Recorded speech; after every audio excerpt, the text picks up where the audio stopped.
नीट घोटाळ्यात मोटेगावकरांचा नवा धक्कादायक व्हिडिओ। तुम्ही एम्सला लागणार म्हणत विद्यार्थ्यांवर पाणी शिंपडलं। सगळ्या एम्स बॅचच्या मुली एम्सला लागून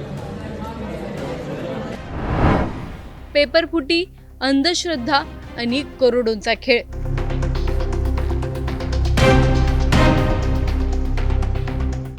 देशभरात गाजत असलेल्या नीट पेपरफुटी प्रकरणात आज रोज नवनवे धक्कादायक खुलासे समोर येत आहेत। लाखो विद्यार्थ्यांच्या भविष्याशी संबंधित असलेल्या या प्रकरणाने आधीच देशभरात संतापाची लाट निर्माण केली आहे। अशातच आता RCC कोचिंग क्लासेसचे संचालक शिवराज मोटेगावकर यांचा एक व्हिडिओ सोशल मीडियावर चांगलाच व्हायरल होत आहे।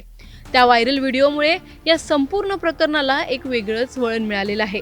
नेमका तो व्हिडिओ काय आहे जाणून घेणार आहोत या व्हिडिओमधून। हा व्हिडिओ शेवटपर्यंत नक्की पहा आणि टाइम्स नाऊ मराठीच्या YouTube, Instagram आणि Facebook पेजला फॉलो करायला विसरू नका। हा व्हिडिओ नीट पहा। सगळ्या एम्स बॅचच्या मुली एम्सला लागून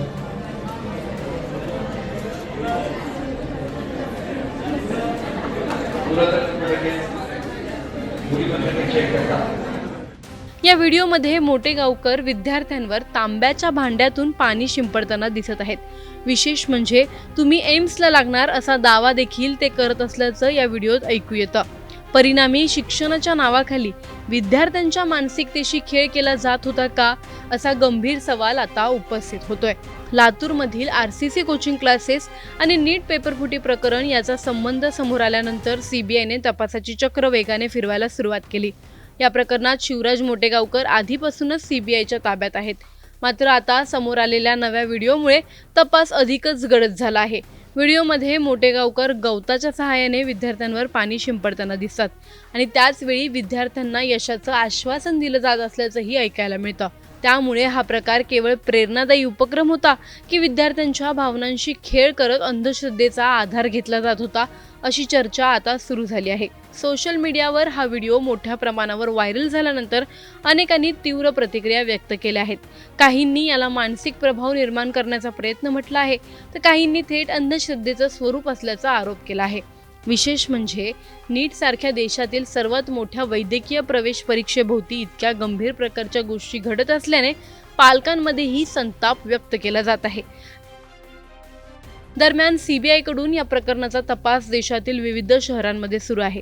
पुणे, लातूरसह अनेक भागातील डॉक्टर, पालक आणि विद्यार्थ्यांची चौकशी केली जात असल्याची माहिती समोर येते।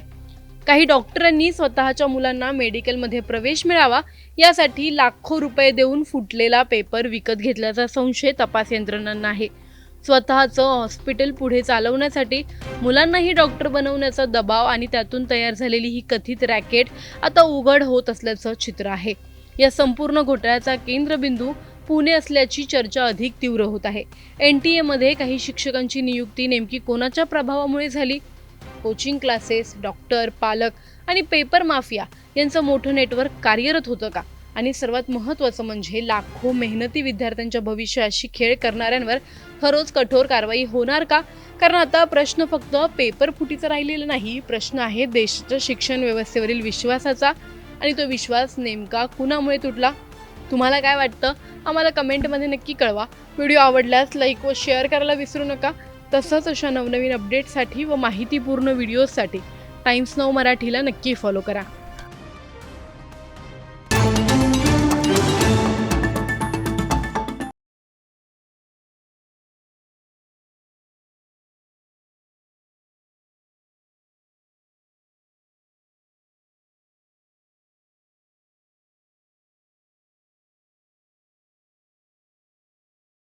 जे प्रामाणिकपणाने इमानदारीने जे विद्यार्थी 2 वर्षापासून मेहनत करत असतात आणि अशा पद्धतीनं जर समजा नीटचा पेपर फुटत असेल तर त्यांच्यावर फार मोठा अन्याय आहे आणि मला असं वाटतं की हे कुठेतरी थांबलं पाहिजे। वैद्यकीय शिक्षणामध्ये चांगले क्रीम क्लास जो येणार आहे तो मागे पडेल आणि चुकीच्या पद्धतीने येणारे माणसं पुढे जातील आणि त्याच्यामुळे वैद्यकीय क्षेत्राचं फार मोठं नुकसान होईल आणि म्हणून ह्या प्रक्रियेमध्ये जे जे कोणी सामील असतील त्याच्यामध्ये NTA असेल किंवा शिक्षक असतील किंवा त्याच्यानंतर पालक असतील, ह्या अशा कुठल्याही एकही मेंबरनं ह्या अशा गोष्टींना थारा देता कामा नये. कोणीच याला बळी पडू नये आणि कोणीही अशा चुकीच्या गोष्टी करू नये की जेणेकरून आपल्या क्षेत्राचं किंवा शिक्षण पद्धतीचं याच्यामध्ये आमूलाग्र नुकसान होईल आणि त्याच्यामुळे जे कोणी दोषी असतील त्या दोषींना कारवाई झाली पाहिजे. जी आपली एक्झाम पद्धती आहे किंवा परीक्षा पद्धती आहे त्याच्यामध्ये आमूलाग्र बदल घडवून आणावे लागतील आणि ही स्ट्रिंजंट प्रकारे ही परीक्षा आपल्याला कंडक्ट करावी लागेल की जेणेकरून त्याच्यामध्ये अशा गोष्टी घडणार नाहीत. नुसती परीक्षा रद्द करून चालणार नाही, तर पुढची परीक्षा कशा पद्धतीने घेतली पाहिजे, मागे ज्या चुका झालेल्या आहेत त्या आपण दुरुस्त केल्या पाहिजे.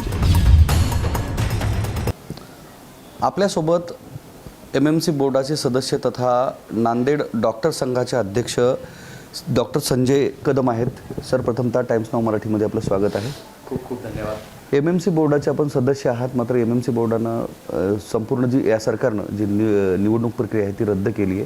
काय भावना आहेत? नाही, निवडणूक प्रक्रिया रद्द झालेली नाही आहे. सरकारने महाराष्ट्र मेडिकल कौन्सिलच्या निवडणुका पार पाडलेल्या आहेत. त्याच्यामध्ये 9 लोक निवडून आलेले आहेत आणि आम्ही आता शासनाकडनं जे 5 नामनिर्देशित सदस्य जे शासनाला करायचे असतात त्याची वाट पाहत आहोत. ज्यावेळेस हे 5 लोक नामनिर्देशित होतील त्यावेळेस ही कौन्सिल गठीत होईल. सरकारची जी काही आता ही ज्या निवडणुका झाल्या MMC बोर्डाच्या, त्याच्यामध्ये सरकारची उभं केलेली जी सदस्य होते ती मोठ्या प्रमाणात त्यांची याच्यामध्ये पराभूत झाले आणि त्यानंतर सरकारनं निर्णय घेतल्याचं कळत होतं की ही संपूर्ण निवडणूक प्रक्रिया रद्द झाली. नाही. त्याच्यात कितपत सत्यता आहे? नाही, त्याच्यात काही सत्यता नाही आहे. लवकरच शासनाच्या निर्णयानुसार कौन्सिल गठीत होणार आहे आणि जी काही माध्यमांमध्ये ज्या बातम्या होत्या तसं काही झालेलं नाही आहे. आता MMC बोर्डामध्ये सरकारनं बाहेरील जी माणसं आहेत सरकार दरबारची ती घेण्याचं ठरवलेलं होतं आणि ती लोक MMC बोर्डाच्या ह्याच्यामध्ये बसणार होती. हे लोक बसवणं कितपत योग्य आहे पूर्ण ह्या बॉडीमध्ये? नाही, 1965चा जो महाराष्ट्र मेडिकल कौन्सिलचा ॲक्ट आहे त्याच्यानुसार 9 लोक निवडून आलेले आणि 5 लोक नामनिर्देशित आणि 4 एक्स ऑफिशियो ही जे शासनाचं स्ट्रक्चर आहे ते अतिशय चांगलं आहे आणि ते बदलण्यात येऊ नये असे सर्वांची भावना आहे. मेडिकल कौन्सिल बोर्ड जे MMC आहे त्याचं नेमकं कार्य काय आहे? राज्यभरामध्ये कोणत्या गोष्टीवर फोकस केले जाते आणि यावरील असणारे जी सदस्य मंडळी 9 आहेत ती कुठून आहेत? बेसिकली महाराष्ट्र मेडिकल कौन्सिल ही आधुनिक वैद्यकशास्त्राच्या म्हणजे मॉडर्न मेडिसिनच्या डॉक्टरांच्या वैद्यकीय व्यवसायाचं नियमन करत असते.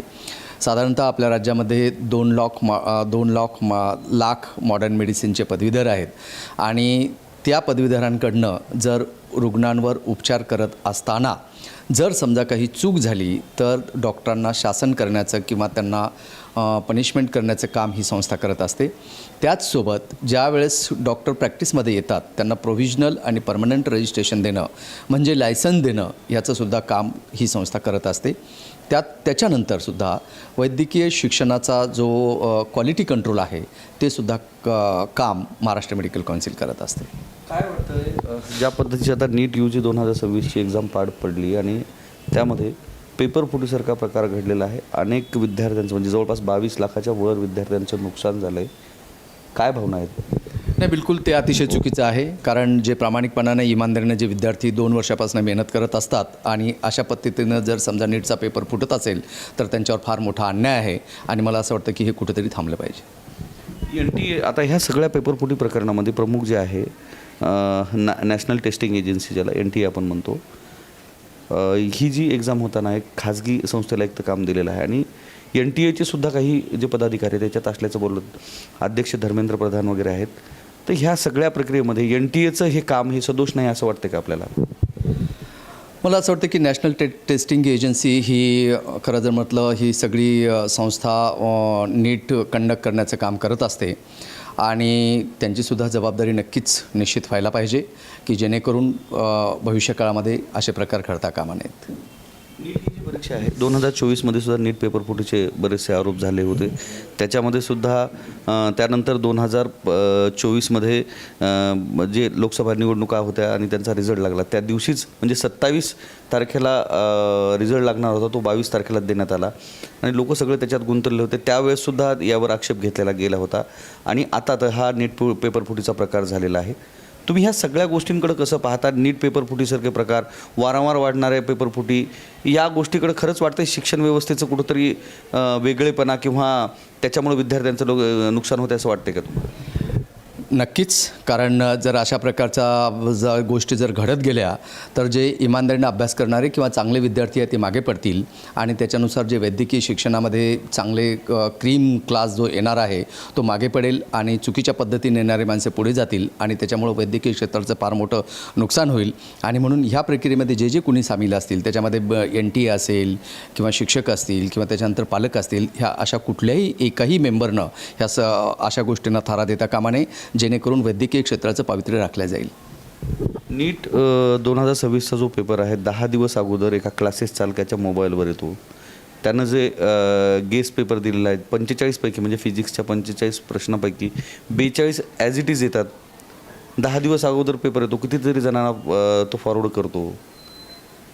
या घटना ज्या आहेत तर या घटनेकडे तुम्ही कसं पाहता? नक्कीच ह्या गोष्टी निषेधार्ह आहेत आणि अशा गोष्टी बिलकुल होता कामा नयेत. आणि जर ह्या गोष्टी घडलेल्या आहेत तर जे कोणी त्याच्यामध्ये दोषी असतील त्यांच्यावर कारवाई झाली पाहिजे. ज्या पद्धतीनं त्या खाजगी कोचिंग क्लासेसवर शिवराज मोटेगावकर यांनी बऱ्याचशा डॉक्टरांना सुद्धा अडचणीत आणलेलं पाहायला मिळते. कारण पेपरफुटीच्या ह्या सगळ्या प्रकरणामध्ये 5 डॉक्टरांचे सुद्धा नाव आलेत. 2 डॉक्टरांचे नाव उघड झाले. त्याच्यामध्ये डॉक्टर मनोज शिरोरे हे लातूरचे आहेत. त्यांच्या मुलासाठी त्यांनी पेपर खरेदी केल्याचं बोललं तर डॉक्टरांसारखे लोकसुद्धा ह्या गोष्टीला बळी पडताना दिसत आहेत. जे प्रामाणिकपणाने इमानदारीने जे विद्यार्थी 2 वर्षापासून मेहनत करत असतात आणि अशा पद्धतीनं जर समजा नीटचा पेपर फुटत असेल तर त्यांच्यावर फार मोठा अन्याय आहे आणि मला असं वाटतं की हे कुठेतरी थांबलं पाहिजे. वैद्यकीय शिक्षणामध्ये चांगले क्रीम क्लास जो येणार आहे तो मागे पडेल आणि चुकीच्या पद्धतीने येणारे माणसे पुढे जातील आणि त्याच्यामुळं वैद्यकीय क्षेत्राचं फार मोठं नुकसान होईल. आणि म्हणून ह्या प्रक्रियेमध्ये जे जे कोणी सामील असतील त्याच्यामध्ये NTA असेल किंवा शिक्षक असतील किंवा त्याच्यानंतर पालक असतील, ह्या अशा कुठल्याही एकही मेंबरनं अशा गोष्टींना थारा देता कामा नये. कोणीच याला बळी पडू नये आणि कोणीही अशा चुकीच्या गोष्टी करू नये की जेणेकरून आपल्या क्षेत्राचं किंवा शिक्षण पद्धतीचं याच्यामध्ये आमूलाग्र नुकसान होईल आणि त्याच्यामुळे जे कोणी दोषी असतील त्या दोषींना कारवाई झाली पाहिजे. जी आपली एक्झाम पद्धती आहे किंवा परीक्षा पद्धती आहे त्याच्यामध्ये आमूलाग्र बदल घडवून आणावे लागतील आणि ही स्ट्रिंजंट प्रकारे ही परीक्षा आपल्याला कंडक्ट करावी लागेल की जेणेकरून त्याच्यामध्ये अशा गोष्टी घडणार नाहीत. नुसती परीक्षा रद्द करून चालणार नाही, तर पुढची परीक्षा कशा पद्धतीने घेतली पाहिजे, मागे ज्या चुका झालेल्या आहेत त्या आपण दुरुस्त केल्या पाहिजे.